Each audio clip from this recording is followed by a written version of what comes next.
In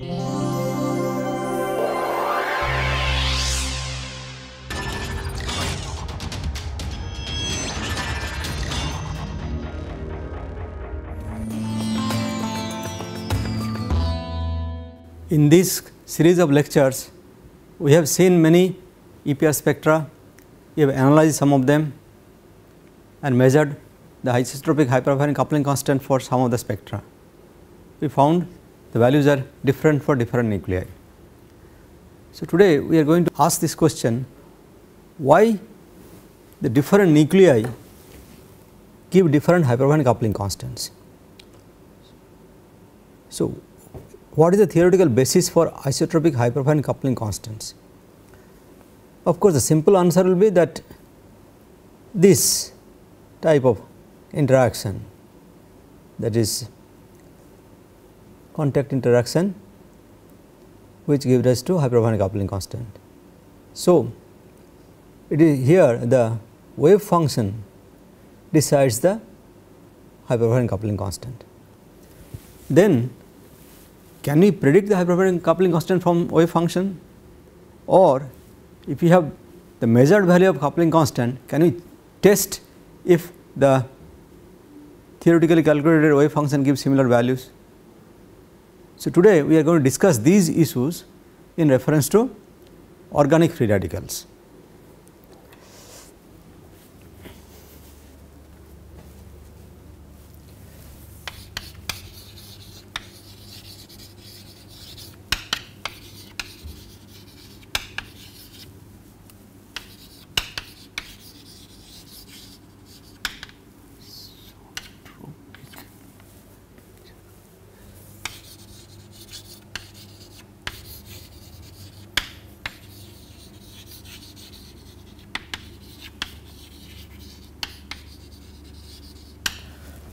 Let us take a few examples of some known coupling constants.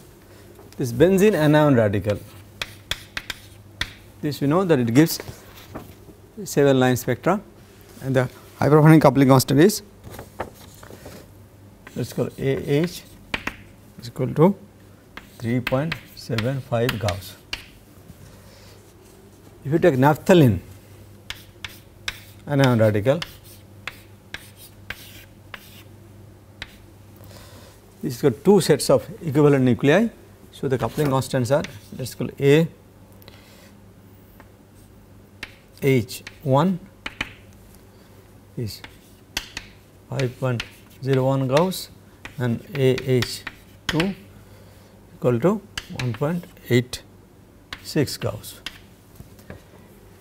Compared to that, if we take the case of methyl radical, which has 3 equivalent nuclei, its coupling constant is equal to 23.0 Gauss. So, you see the values are quite different. Here this 2 coupling constant corresponds to, of course, 2 different sets of equivalent nuclei. So, if you mark them, maybe at least color chalks, this, they are one group of equivalent nuclei and these are other. So, from the experiment we get these values, but there is no way we can assign the value, that whether this belongs to one set or this belongs to other one. So, can theoretical calculation help us assigning this? Okay. So, that is the aim of this today's lecture. Try to connect the observed value to some theoretical model of wave function, which can either predict this or help us assign this, or we can check if this is the value, how good the wave functions are, if it is able to make this sort of prediction. Immediate major problem, if we take the stand that the hyperfine coupling constant that we have been saying again and again comes from this sort of contact interaction. So, the immediate trouble is that if we take this aromatic hydrocarbon, for this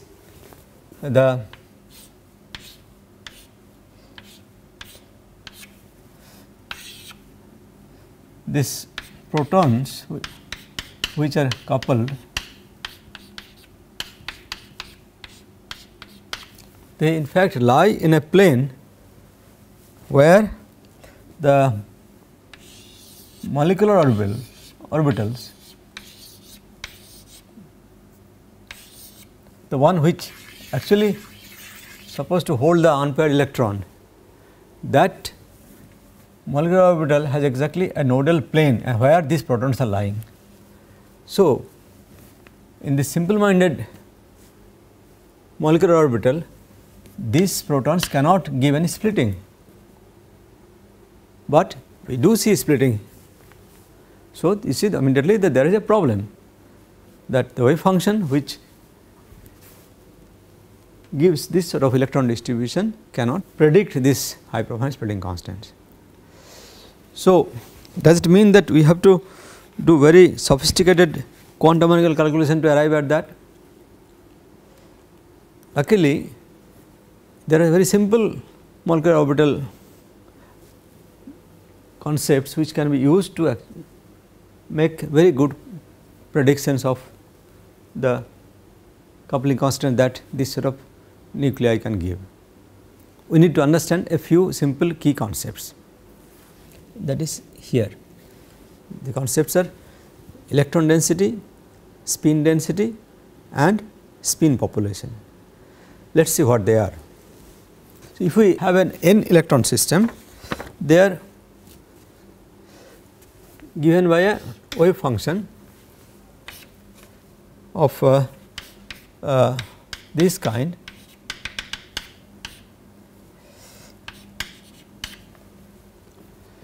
which will have coordinates of all the electrons, and this coordinate x includes the space coordinate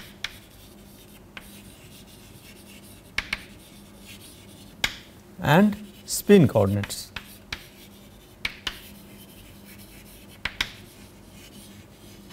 By spin coordinate I mean whether it is alpha or beta spin, and this should have all the information that we can think of about the system. So, wave function for an n electron system can be written in this fashion. Now, here the xi are the full coordinates. So, for this the meaning of this psi star psi is that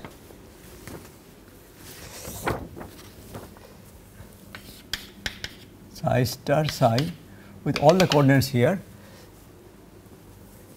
is that if you have a volume element given by dx1, dx2, dxn, this gives the probability that electron number 1 will appear in the volume x1 to x1 plus dx1, electron 2 will appear in the volume x2 to x2 plus dx2 and so on. Again these x's are the full coordinate consisting of space and spin. So, that is the meaning of this psi star psi. Now, if I want to find out the probability of finding electron 1 in a space x1 to x1 plus dx1, irrespective of where the other electrons are, then what I should do is to integrate this function with respect to all the rest of the coordinates, leaving this aside. Okay, that is written here. That is, probability of finding electron 1 in a volume element x1 and x plus dx1 is given by this integral, where the integration is done with respect to all the coordinates other than the electron number 1. All right. Now, from this I can ask the next question is that what is the probability in this volume now, not the electron number 1, but any electron can come. Since there are n electrons, then any of the electron 1 to n can appear there. So, the probability of finding any one electron in a volume element x1 and x1 plus dx1 n times this value, and we call this one particle density function written as rho 1 x1 dx1. So, this gives the density function for any electron to be available in the volume element x1 to x plus dx1. As I said that x has space coordinate,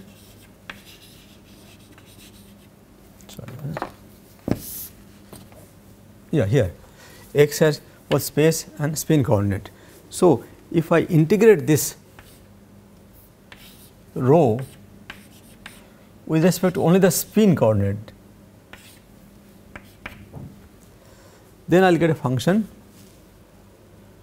which will be a function of only the, let us call it r. This is the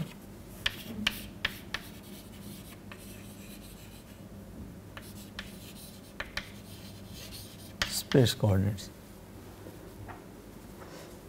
and that is nothing but the charge density, where I have integrated with respect to the spin coordinate here. So, this is called electron density function P1 R1 integrated with respect to the space. So, this gives the probability of finding any electron in this range of volume given by R1 to R plus d R1. Naturally, if I now sum over all possible space, that will give me the number of electrons, that is normalization condition. So, to understand this abstract concepts, let us take a simple example of 3 electron system. 3 electrons such that 2 are paired, 1 is unpaired. The wave function for a many electron systems are written as a determinant form called Slater determinant,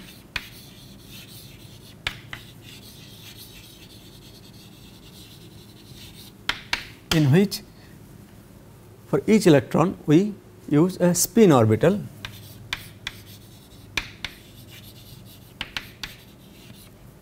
which is a function of, again function of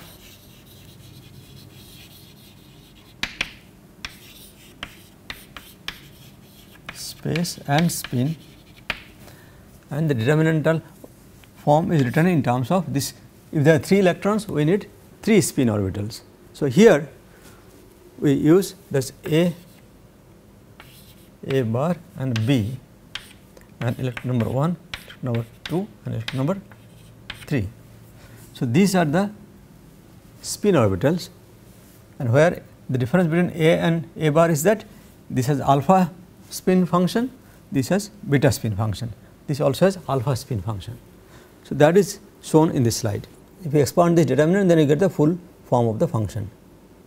We also use the space orbital A and B, they are orthogonal and normalized to 1.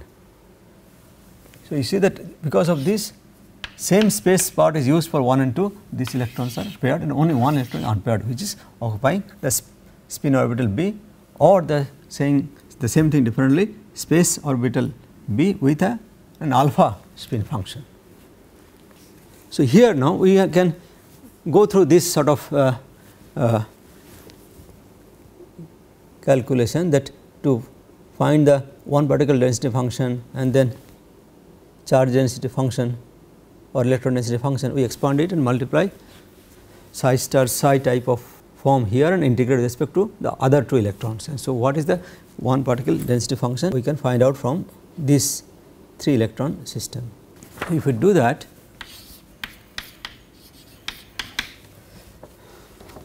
one particle density function turns out to be Ax plus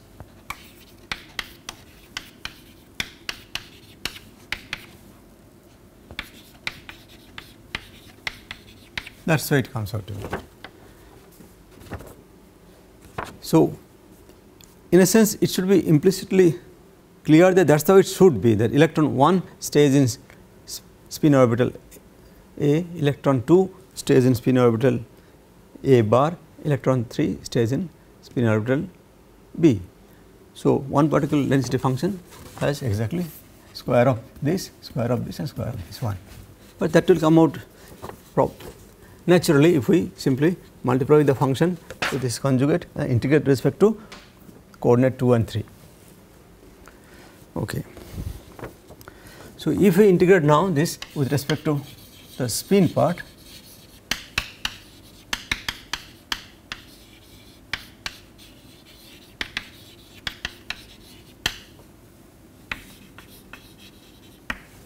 we get the charge density or electron density.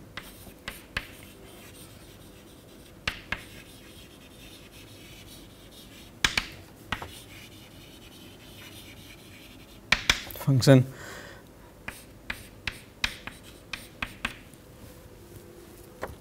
A r plus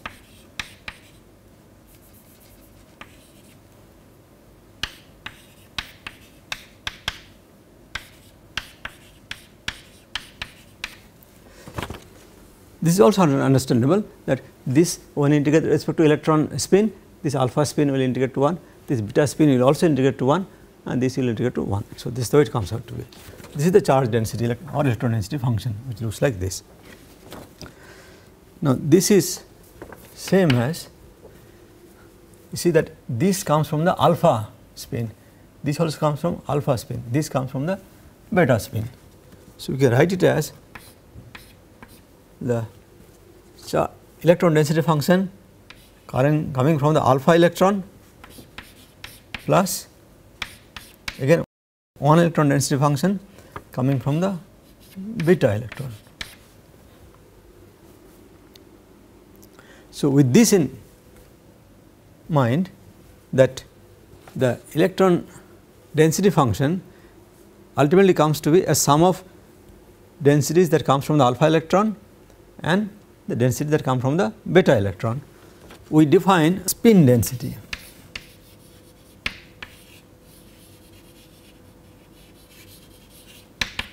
Is defined as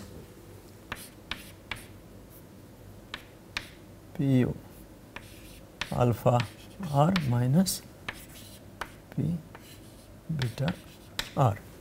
That is the difference of the density of alpha and beta, that is the spin density function. So, what we have here now for this 3 electron system paired and one unpaired electron, here the spin density function, this is written as Q1 R.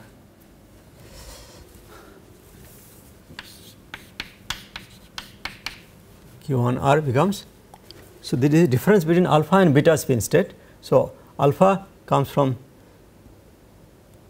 this and this is the beta. So, if we subtract alpha and beta, this comes out to be beta beta.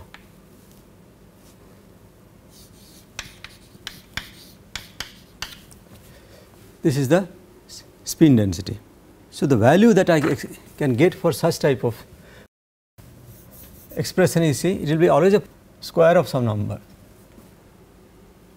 So, this is always going to be greater than or equal to 0. So, you cannot get a negative spin density for such type of wave function. We will see later that spin density, the way it is actually going to influence the observed hyperfine coupling constant can be negative. So, this picture therefore is not sufficiently broad to predict negative spin density, because it is going to be always a square number, positive therefore. So, we can immediately think of improving this wave function. A 1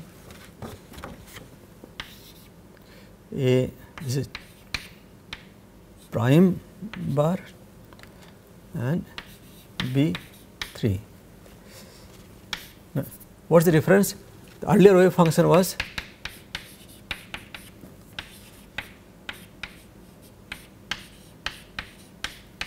this. Here the alpha and beta, this paired electron, have the same spatial part, only difference was in the spin part. By putting a prime here, I use a different spatial part for the alpha spin and beta spin. So, this is a method which is called unrestricted Hartree-Fock method, where the alpha and beta electrons which are paired need not occupy the same spatial orbital. So, now with this one, if we do the same calculation now, P1 R will be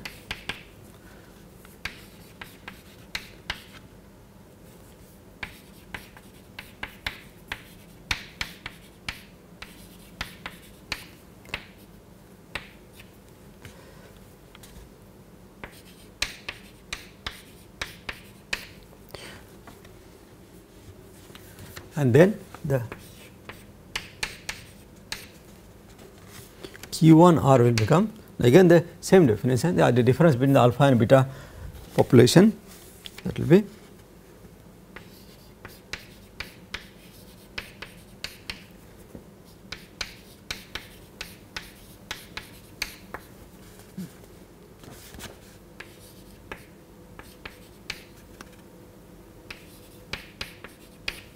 here. So, in this condition, as the spatial part for alpha and beta are different, this need not be same as that. So, this can be both positive and negative. So, this is one way of having the possibility of generating negative spin density. Other way would be that instead of having a single determinant to represent the wave function, one can get more than one determinant with and sum of that, which is called the configuration interaction type of wave function, that can also predict a negative spin density.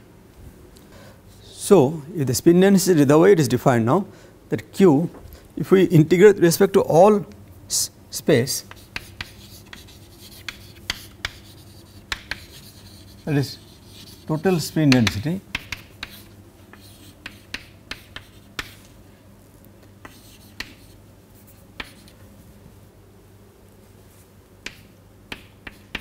that will give me just the number of unpaired electrons. In this particular case only one is there, so this is only one. So, that way total spin density must sum to 1. Now, for calculating the hyperfine coupling constant, how do we go about? The Hamiltonian for that is G E beta E G N beta N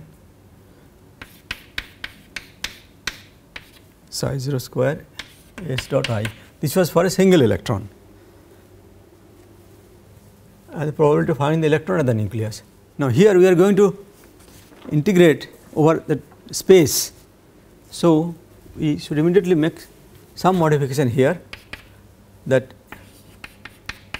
when integrate whenever it is necessary, this should give the same result. So, this could be written as G E beta E G N beta N delta R, some delta function with respect to space coordinate R S dot I. So, this will have precisely the same result as that, because delta function gives non-zero contribution only when the R itself is 0. Again, this is for one electron case. If I have many electrons, then I must do the same thing for all the electrons. Then for that I can write, I will write it here.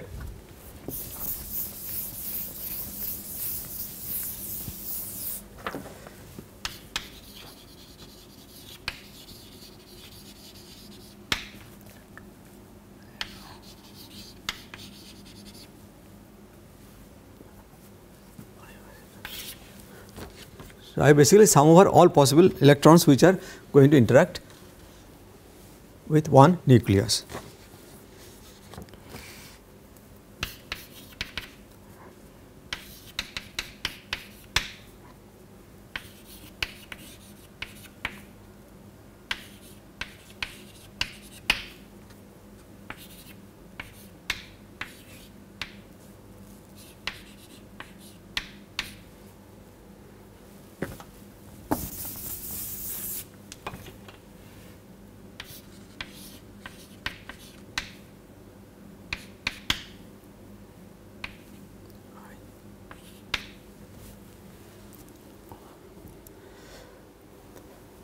what does it mean?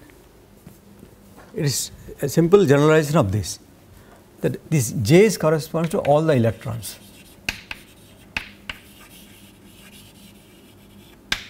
And this is the electron density at the nucleus for the jth electron. That is the meaning of this. And this is the spin angular momentum operator of the jth electron. So, what I have done here in going from here to here is that I put a Sz Iz here, that is possible if the interaction is not very strong. So, that the first order calculation is good enough, then this same thing could be written as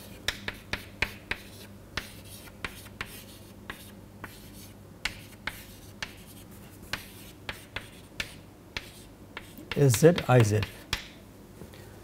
first order calculation. So, this gives rise to the expression which is here. So, if you calculate the energy of this Hamiltonian, that energy will be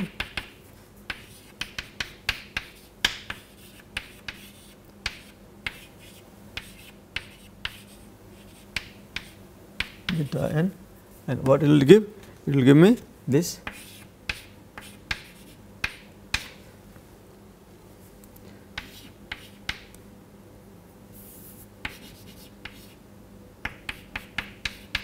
will give me this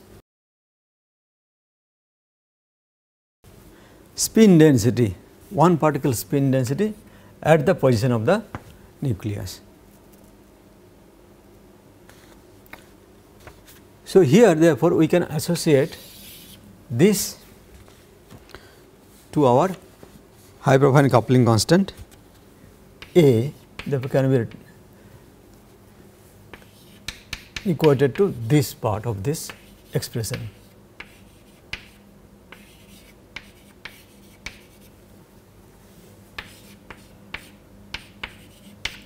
But this is the one we are trying to arrive at. This connects now the observed Hyperfine coupling constant to the calculated spin density at the nucleus. Now, this calculation will depend on the type of wave function we can use here. It is either this or this, even better than that. So, the connection between the theory and experiment is this, that this is experimentally measured, this is theoretically calculated, and see how well they match. So, I can use the theoretically calculated value to assign, let us say, various coupling constant to various different nuclei in a molecule, or having measured the value and assigned it, I can see how well my calculations are they able to predict such measured values. So, theory and experiments are bridged in this relationship. From this,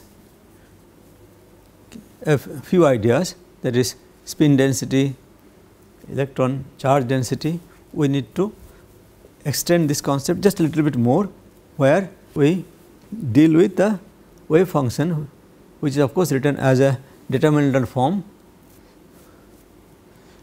but often these determinant forms are made of these molecular orbitals, and molecular orbitals are in turn written in terms of atomic orbitals.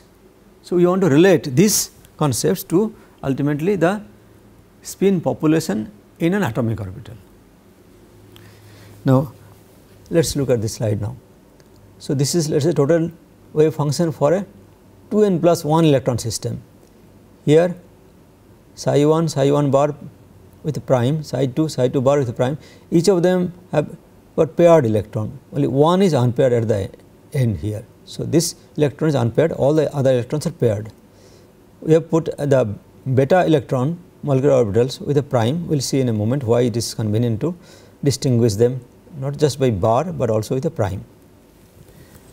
So, these molecular orbitals are written now in terms of the atomic orbitals. These phi's are the atomic orbital. So, these are corresponding coefficients for a given molecular orbital here. So, with this, our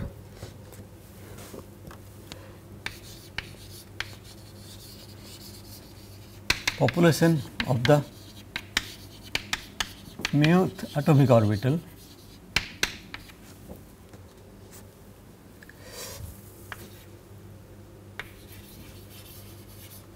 will be given as the coefficients of this here. See the mu in the psi I molecular orbital, the phi mu has a coefficient Ci mu. So,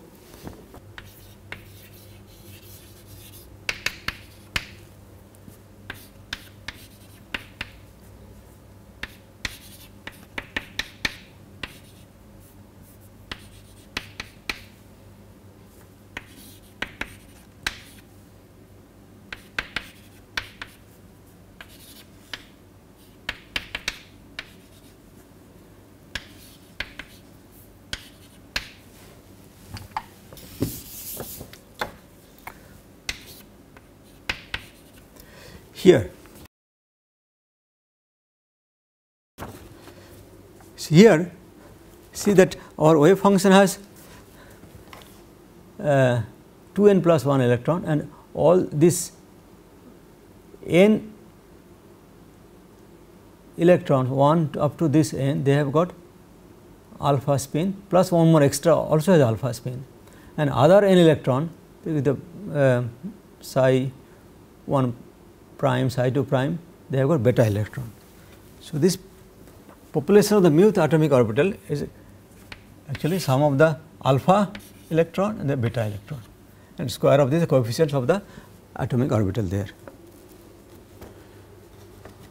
So, as all the orbitals are normalized,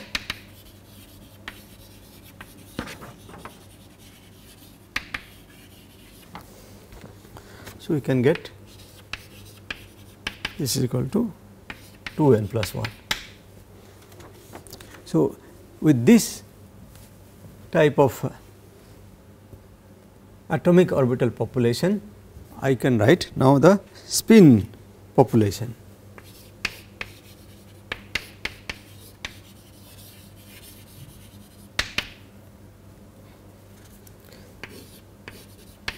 Which is the difference between alpha and beta spin state, spin population.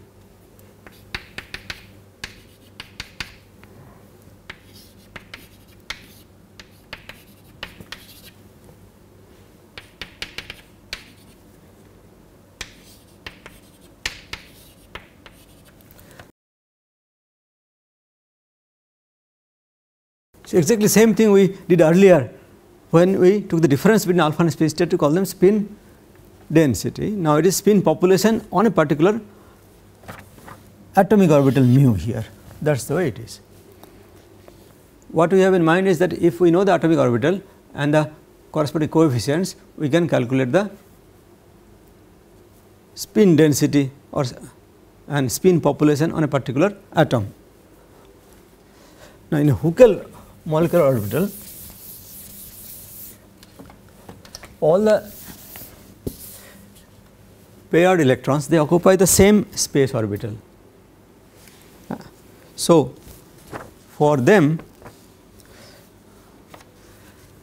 the Ci mu and C prime, they are same. So, this will all cancel each other, and only thing that will be left here is the single electron which is unpaired. So, the rho mu will be for C n plus 1 mu and C n plus 1 mu. So, with this now let us make some connection to Huckel molecular orbital and see how much it can predict the observed spreading constants. When we have seen earlier, methyl gives a hyperbolic coupling constant equal to 23 Gauss, and benzene gives the A1 equal to 3.75 Gauss. Now, in methyl radical, the electron is basically staying in one sp3 hybrid orbital, and here this one electron is occupying a pi orbital. So, 6 such protons are there. So, it will spend 1/6 of its time around this one proton. So,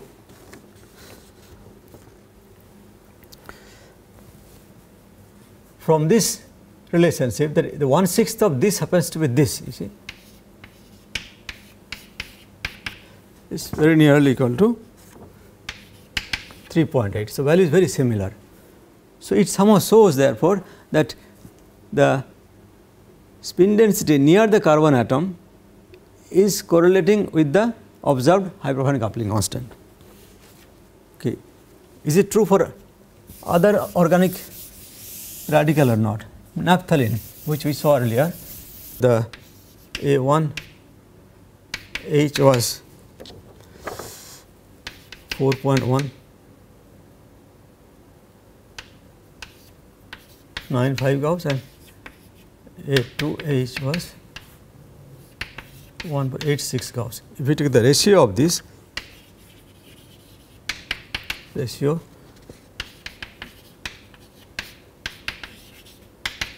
which is 2.66. For naphthalene, the orbital which occupies the unpaired electron here, that has got this sort of contribution from various atomic orbitals.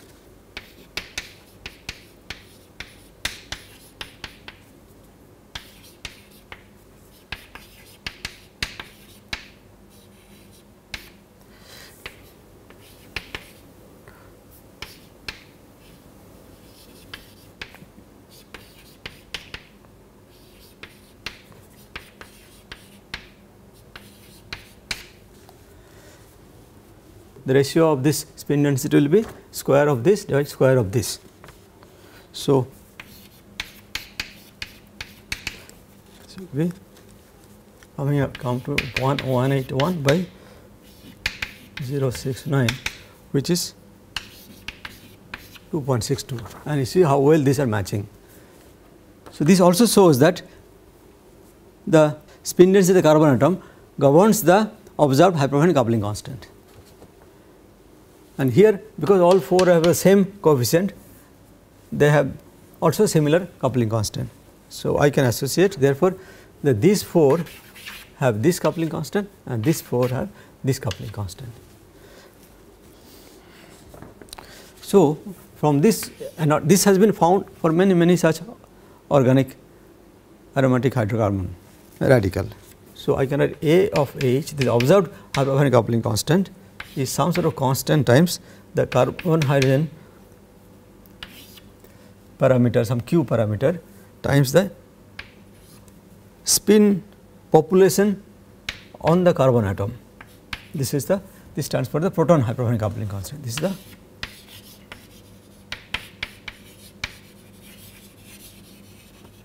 spin population on the carbon atom. So, this was found empirically true.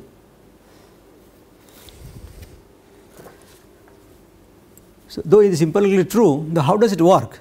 Because our fundamental problem still remains that the molecular orbitals has a nodal plane where the hydrogen atom is sitting there. So, it just cannot give rise to such splitting. So, the wave function has to be further improved to take that into account, and the way it is done is now shown here. Let us consider only the fragment of this benzene ring type of thing, fragment where only one electron is sitting in this p orbital, which is part of the big molecular orbital, and this sigma bond has the CH group, which gives the hyperfine splitting. So, the way it goes is that as such, because this is plane, a nodal plane here, this cannot give any splitting because of this, but let us see whether I can get some spin density here. Okay. So, for that, this electron is here and this, both the electrons are paired, but I can think of a situation that, let's expand this one electron here, other electron there, and other is that this electron down, this electron up, and here. So, both are same essentially, so nothing different, but if there is no difference in energy between these two, of course, they will contribute equally to the resultant wave function that I can write here, which is a linear combination of let us say psi 1 and psi 2, and total psi could be written as C 1 psi 1 plus C 2 psi 2, and if they are equally energetic, then this will be same as this one, and there will be no resultant spin density here. But it so happened that this one is just a little bit more stable than this one, so that C 1 is just a little bit more than C 2. Why is that? Simple qualitative argument is that you see these two electrons are parallel here, these are anti-parallel. The two electrons are parallel give rise to more stability. That concept is used here. When two electrons are parallel give more stability, there is a Hund's rule effect. So, even though these two either is looking very similar, this little possibility that these two parallel being slightly more stable gives rise to this. So, that means I can get a net spin population appearing here, these are not cancelling now. So, that way one can generate a net spin population here, which can give rise to hyperonic splitting. So, it is possible. Now, this has to be now implemented in the wave function. So, we define the wave function by not just sticking to the ground state configuration that we have, but we can mix some excited state and get a better quality wave function, which will give this sort of spin population which is appearing here. What is more, this also shows that if the overall spin system has a alpha spin state, this produces a beta spin state here. So, the spin density here is negative for such system. That also has been seen experimentally. So, here this lecture we have seen how the wave function can be used to predict the spin densities, or the calculated values can be used to assign the various observed values to different nuclei, and the wave function can be improved if there is no matching between the observed value and the calculated value by doing improved calculation. Now, with this we come to the end of this lecture, and it is taken from this textbook.